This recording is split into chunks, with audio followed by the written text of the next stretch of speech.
ਬਜ਼ੁਰਗਾਂ ਦੀਆਂ ਦੁਆਵਾਂ ਲਈਆਂ ਤੇ ਬਜ਼ੁਰਗ ਦੀ ਮਦਦ ਕੀਤੀ ਹੈ, ਜਾਂ ਤੈਨੂੰ ਸੱਤੇ ਹੀ ਖੈਰਾ ਨਹੀਂ ਯਾਰ। अस्सलाम वालेकुम भाई, क्या हाल है? ठीक हो? तबीयत से ठीक है? ਸ਼ੁਕਰ ਦੀ ਪਾਕ ਦਾਤਾ। तो खाना खुना खाता है?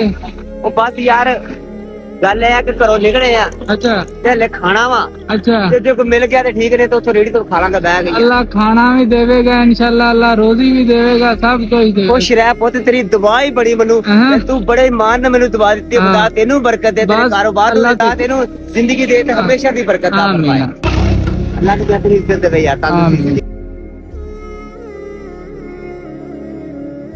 ਐ ਤੈਨੂੰ ਦੱਸਾਂ, ਤੂੰ ਹਾਂ। ਮੇਰੀ ਬੇਟੀ ਦਾ ਰਿਜ਼ਕ ਦਿੱਤਾ ਹੈ। ਮੇਰੀ ਬੀਵੀ ਫੌਤ ਹੋ ਗਈ ਹੈ। अच्छा ਮੇਰੀ 11 ਸਾਲ ਦੀ ਬੇਟੀ ਹੈ। अच्छा ਰੱਬ ਨੇ 22 ਸਾਲ ਬਾਅਦ ਦਿੱਤੀ ਸੀ। ਕਿਰਾਏ ਤੇ ਮੈਂ ਰਹਿੰਦਾ ਵਾ हाँ हाँ ਤੇ ਮੈਂ ਮੰਗਦਾ ਨਹੀਂ, ਐ ਮੈਂ ਕਿਸੇ ਦਾ ਕੰਮ ਕਰਨਾ ਵਾ ਯਾਰ।